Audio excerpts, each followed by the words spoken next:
आधी रात जब भारत के लोग सो रहे थे, उसी वक्त अंधेरे में पीओके अचानक चमकने लगा। आधी रात पीओके के हजारों लोग एक मैदान में जमा हुए और आजादी की ऐसी रोशनी जला दी जो पूरे भारत को हैरान कर देगी। ये कोई साधारण रोशनी नहीं है। हम क्या चाहते है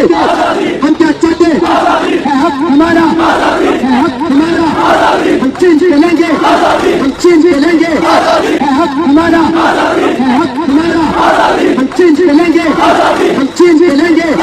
भारत के जिस हिस्से पर पाकिस्तान दशकों से कब्जा करके बैठा हुआ है, अब वहां विद्रोह की ऐसी आग भड़की है कि चारों तरफ मारकाट मची हुई है। और ये सब शुरू हुआ है पीओके में विधानसभा चुनाव कराए जाने को लेकर। पीओके की जनता पाकिस्तानी सरकार और वहां की सेना के फैसले के खिलाफ सड़कों पर उतरी हुई। ये आवाज सुन रहे हैं ना आप? ये आवाज है, वो सच है जिसे दबाने के लिए इस्लामाबाद से लेकर रावलपिंडी तक के हुक्मरानों ने अपनी पूरी ताकत झोंक दी, लेकिन नाकाम रहे। पाकिस्तान के कब्जे वाले जम्मू कश्मीर यानी कि पीओके में इस वक्त जो हो रहा है वो जिन्ना की वारिसों के लिए किसी बुरे सपने से कम नहीं है। तो दुनिया का और कौन सा मुल्क कहता है जी कि जी ये जो हमला इंडिया में हुआ पाकिस्तान ने कराया? कोई भी नहीं कराया, कोई मुल्क नहीं कहता। तो इंडिया अपने सियासी मकासद के लिए करता है। पाकिस्तान की सिक्योरिटी नीड्स हैं। आप खुद बताएं, पिछले 1 साल में कितने पाकिस्तानी दहशतगर्दों के हमलों में मारे गए हैं? आधी रात जब भारत के लोग सो रहे थे, उसी वक्त अंधेरे में पीओके अचानक चमकने लगा। आधी रात पीओके के हजारों लोग एक मैदान में जमा हुए और आजादी की ऐसी रोशनी जला दी जो पूरे भारत को हैरान कर देगी। ये कोई साधारण रोशनी नहीं है। इस बार पीओके में कुछ बहुत अजीब हुआ है। इसके बारे में हम आपको इस वीडियो में बताएंगे। दरअसल पाकिस्तान की सरकार ने पीओके में लाइट काट रखी थी ताकि कश्मीरी लोग रात में प्रदर्शन न कर पाए, लेकिन हजारों कश्मीरियों ने कुछ बत्तियां जुगाड़ करके जला ली और बाकी का काम इन हजारों कश्मीरियों के मोबाइल फोन ने कर दिया। ये सभी अपनी मोबाइल की लाइटें जलाकर पहुंच गए और पहली बार ऐसा नारा लगाया जिसे सुनने के लिए भारत 70 सालों से इंतजार कर रहा था। आधी रात में जगकर पीओके ने मोबाइल की लाइट में ऐसा नारा लगाया जिसे सुनने के बाद चीन भी नहीं सो पा रहा है। ये पूरा नारा हम आपको सुनवाएंगे, लेकिन उससे पहले जल्दी से आपको बता दें कि पाकिस्तान दुनिया भर में भारत के दूतावासों के सामने प्रदर्शन करता रहा है, लेकिन अब पाकिस्तान पर यह मार उल्टी पड़ी है। पीओके के कश्मीरी अब विदेशों में जाकर पाकिस्तानी दूतावास के सामने प्रदर्शन कर रहे हैं। ब्रिटेन में पाकिस्तानी दूतावास के सामने पीओके के लोग नारा लगा रहे हैं कि पाकिस्तानी आर्मी को कुत्ता कहना कुत्ते की तौहीन है।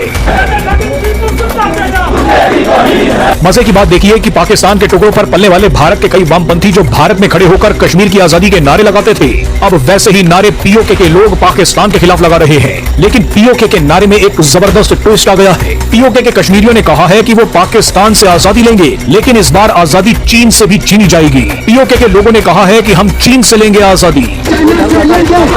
इन लोगों ने पाकिस्तान के साथ साथ चीन का विरोध किया है। सीपैक प्रोजेक्ट के खिलाफ ये उतर आए हैं। पीओके में प्रदर्शन अब नया मोड़ ले रहा है। ये पाकिस्तान के साथ साथ अब चीन को धक्के मारकर निकालना चाहता है। पीओके में पहली बार हजारों लोगों ने चीन के खिलाफ जो नारा लगाया है उसे सुनने के लिए भारत के कान तरस गए थे। आइए अब आपको ये वीडियो और ये नारे सुनवाते हैं।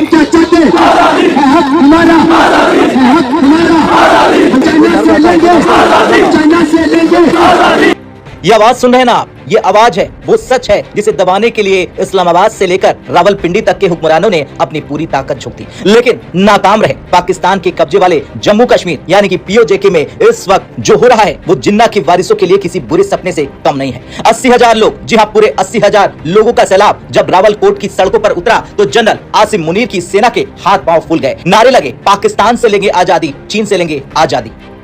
हम क्या चाहते, हम क्या चाहते, हम क्या चाहते, है हक हमारा, है हक हमारा, हम चेंज करेंगे, हम चेंज करेंगे, है हक हमारा, है हक हमारा, हम चेंज करेंगे, हम चेंज करेंगे, पाकिस्तान से लेंगे, चाइना से लेंगे, चाइना से लेंगे।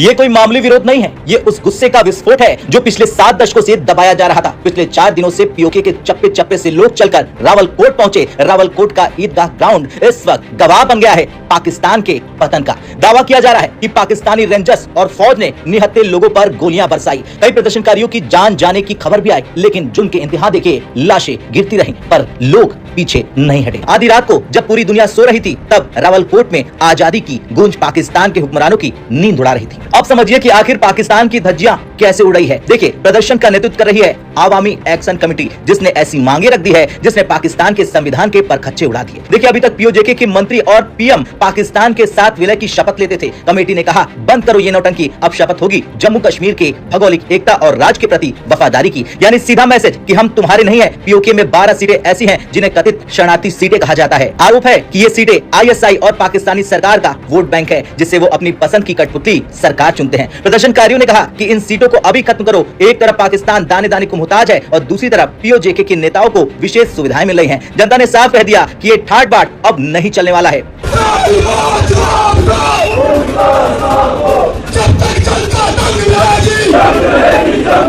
जब दलीलों से काम नहीं चला तो पाकिस्तान अपनी पुरानी फितरत पर उतर आया, गोलीबारी और दमन का। आंकड़े के मुताबिक अब तक कई बेगुनाह नागरिकों की जान जा चुकी है। 100 से ज्यादा लोग घायल बताए जा रहे हैं। लेकिन शर्मनाक बात देखिए, पाकिस्तान की सरकार ने इन हक मांगने वालों को आतंकी घोषित कर दिया। शौकत, नवाज मीर और सरदार उस्मान नजीर जैसे नेताओं पर 1-1 करोड़ का इनाम रख दिया। गद्दारी के मुकदमे दर्ज कर लिए गए। पाकिस्तान का डर इस कदर है कि वो अपने ही टैंक और रेंजर से गोलीबारी कर रहा है। आसिम मुनीर की नाक के नीचे से आजादी की आवाज निकल रही है और वो सिर्फ गोलियां चलवा रहे हैं। प्रदर्शनकारी सिर्फ पाकिस्तान से नहीं, चीन से भी आजादी की मांग कर रहे हैं। क्यों? क्योंकि पीओके के संसाधनों को चीन और पाकिस्तान मिलकर लूट रहे हैं। बिजली यहाँ बनती है लेकिन अंधेरा पीओजेके में रहता है। सड़कें चीन के ट्रकों के लिए बनती हैं लेकिन वहाँ का युवा बेरोजगार है। इसलिए रावलकोट से नारा उठा, चीन से लेंगे आजादी। हम क्या चाहते? हम क्या चाहते? पाकिस्तान दशकों से कब्जा करके बैठा हुआ है। अब वहां विद्रोह की ऐसी आग भड़की है कि चारों तरफ मारकाट मची हुई है। और ये सब शुरू हुआ है पीओके में विधानसभा चुनाव कराए जाने को लेकर। पीओके की जनता पाकिस्तानी सरकार और वहां की सेना के फैसले के खिलाफ सड़कों पर उतरी हुई है। लाखों की तादाद में सड़कों पर उतरे प्रदर्शनकारियों ने ऐलान कर दिया है कि जब तक पाकिस्तानी सरकार अपना फैसला वापस नहीं ले लेती तब तक वो सड़कों पर ही अड़े रहेंगे, चाहे उसके लिए उन्हें अपनी कुर्बानी ही देनी क्यों न पड़े। और ऐसा हो भी रहा है। जितना पाकिस्तानी सेना यहाँ के लोगों पर अटैक कर रही है उतना ही यहाँ प्रदर्शन और ज्यादा उग्र हो रहा है। पीओके से लगातार आंदोलनकारियों के जोश और पाकिस्तानी सेना की कायरतापूर्ण हरकतों की तस्वीरें तो आप देख ही रहे होंगे। लेकिन अब आपको प्रदर्शनकारियों के हुंकार की वो तस्वीरें दिखाऊंगा कि जिसने शहबाज मुनीर की नींद उड़ा दी है। साथ ही बताऊंगा कि जब पिछले कुछ घंटे के भीतर ही पाकिस्तान की कायर सेना ने गोलीबारी करते हुए सैकड़ों पाकिस्तान अधिकृत कश्मीर के लोगों को मौत के घाट उतारा तो भारत ने क्या एक्शन लिया कि पूरे पाकिस्तान में भगदड़ मची। और आखिर में बताऊंगा कि पाकिस्तानी सेना पीओके में सबसे ज्यादा मासूम बच्चों को ही क्यों निशाना बनाकर उन्हें गोलियों से भून रही है। तो सबसे पहले आप इन तस्वीरों को देखिए। ये तस्वीर पाकिस्तान के रावलकोट की है, जहां पाकिस्तान के कब्जे वाले कश्मीर के अलग अलग हिस्सों से हजारों लोग इकट्ठा हुए और इन सब लोगों ने पाकिस्तान की उस कायर सेना के खिलाफ फुंकार भरी जिसने प्रदर्शन कर रहे निहत्थे लोगों पर गोलियां चलाकर उन्हें भून डाला। प्रदर्शनकारियों का नेतृत्व कर रही ज्वाइंट अवामी एक्शन कमेटी के लोगों ने खुला ऐलान किया है कि पाकिस्तानी सेना और उसकी सरकार का मजबूती के साथ सामना करते रहेंगे। इन पर आप भी सुनिए प्रदर्शनकारियों ने क्या कुछ कहा। एक बंदा नजर में है जो सोलतकार इस टाइम इनके साथ मिलकर हम फैसला कर रहा है। वो डीसी है, एसपी है, एसी है, वो बाकी कोई है, वो समाजी सियासतदान है। इनको मैं कहना चाहता हूँ सारे पुत्र लड़ने पुत्रों, एक-एक गाँव में एक-एक मोहल्ले में इनका मुकाबला करेंगे, एक-एक गाँव मोहल्ले में इनका मुकाबला करेंगे इंशाअल्लाह। और साथियों दोस्तों, एक कसम के साथ, एक हौसले के साथ आगे बढ़ेंगे। कोई भी हमने से वापस नहीं जाएगा, कोई भी। मुजफ्फराबाद हर सूरत मुजफ्फराबाद जाएंगे इंशाअल्लाह, जाएंगे। 10 दिन लगते हैं, 20 दिन लगते हैं, आसार तोड़ते आगे बढ़ते जाएंगे इंशाअल्लाह। तो सुना आपने किस तरह से पीओके की जनता पाकिस्तानी फौज और सुरक्षा बलों के खिलाफ ताल ठोक रही है कि हम पीछे हटने वाले नहीं है। दरअसल पाकिस्तानी सेना और पुलिस की अंधाधुंध गोलीबारी में अब तक सैकड़ों प्रदर्शनकारियों की मौत हो चुकी है। कई लोगों को गिरफ्तार कर लिया गया है। ज्यादातर इलाकों में बिजली, पानी, इंटरनेट सब कुछ काट दिया गया है। ये नहीं बल्कि पाकिस्तानी सेना किस तरह से अत्याचार कर रही है उसका अंदाजा आप इसी बात से लगा सकते हैं कि वो सबसे ज्यादा महिला और बच्चों को निशाना बनाकर उन्हें मौत के घाट उतार रही है। इसके पीछे की वजह बताई जा रही है कि पाकिस्तान की सरकार और वहां की सेना पीओके के लोगों की नस्लों को खत्म करना चाहती है, इसीलिए वो ऐसा कर रही है। चलिए अब आपको बताता हूं पीओके में पाकिस्तानी सेना की कायरता को लेकर भारत ने क्या कुछ कहा है, जो बताता है कि अगर पाकिस्तान में ऐसे ही मारकाट चलती रही तो भारत उस पर कोई बड़ा एक्शन ले सकता है। दरअसल भारत ने पाकिस्तान की बर्बरता की कड़े शब्दों में निंदा की है। भारत ने कहा कि पाकिस्तान के कब्जे वाले कश्मीर में पुलिस की गंभीर बर्बरता की खबरें हैं। हमें उम्मीद है कि अंतर्राष्ट्रीय समुदाय पाकिस्तान को उसके गलत कामों और जातियों के लिए जवाबदेह ठहराएगा। तो दुनिया का और कौन सा मुल्क कहता है जी कि जी ये जो हमला इंडिया में हुआ पाकिस्तान ने कराया? कोई भी नहीं कराया, किसी कोई मुल्क नहीं कहता। तो इंडिया अपने सियासी मकासद के लिए करता है, पाकिस्तान की सिक्योरिटी नीड्स हैं। आप खुद बताएं पिछले 1 साल में कितने पाकिस्तानी दहशतगर्दों के हमलों में मारे गए हैं और इंडिया में कितने मारे गए हैं। तो आप अगर इसको बराबर करें तो ये मैं समझता हूं कि हम इंटेलेक्चुअली डिसऑनेस्ट हैं, हम अच्छा एनालिसिस भी नहीं कर सकते और हम बायस्ड भी हैं।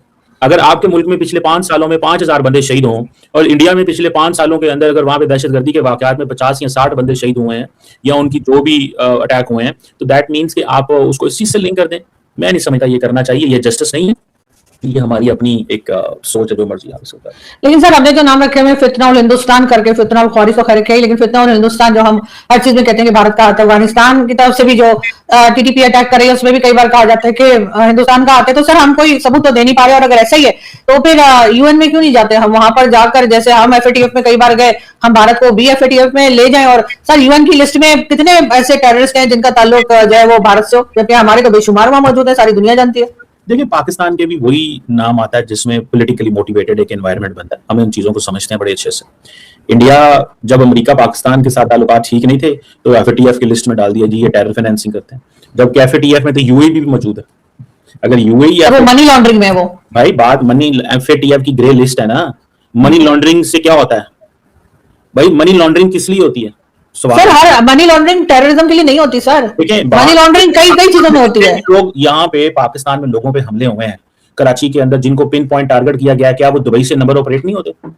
तो अगर दुबई से बैठ के पाकिस्तान के अंदर कोई ऐसे फोन कॉल्स आई हैं, ये पाकिस्तान की गवर्नमेंट कह चुकी है, मैं नहीं आपको कह रहा, क्या इंफॉर्मेशन मिनिस्टर ने खुद टीवी पे कहा था कि दुबई से कॉल आती है और वो यहाँ पे बंदे रिक्रूट करते हैं, यहाँ वहां पे चीजें राब्ते रखते हैं और वो ये कर रहे हैं, तो इट मींस के उसको आप सिर्फ मनी लॉन्ड्रिंग तक ही रखेंगे या कि उसको ट्रांसनेशनल रिप्रेशन में आप लेके जाएंगे, जिस तरह इंडिया ने कनाडा और अमेरिका में किया था और वहां पे रंगे हाथों पकड़ा गया, जिसपे कनाडा के वजीर आजम ने कनाडा की पार्लियामेंट में खड़े होकर, ये होती है ट्रांसनेशनल रिप्रेशन। ये होता है दहशतगर्दी करवाना दूसरे मुल्कों के अंदर। जब एक मुल्क का, कनाडा जैसे मुल्क का जो कि P5 जो इंटेलिजेंस अलायंस का मुल्क हो, वो अपनी पार्लियामेंट के अंदर खड़े होकर कहे कि agents of Indian government were involve in killing, मुझे बताएं ना कौन से मुल्क ने कहा है कि पाकिस्तानी जो है वो इन्वॉल्व है? तो मेरा ख्याल है कि ये अगर पाकिस्तान तालिबान, और आपको पता है टीटीपी पाकिस्तान पे रोज हमले करती है, उस पर टारगेट करे और आप इसको इंडिया पाकिस्तान की कॉन्टेक्स्ट में ले जाएं, तो मैं इसको एक इंटेलेक्चुअल डिसऑनेस्टी और बायस्ड अप्रोच समझता हूँ।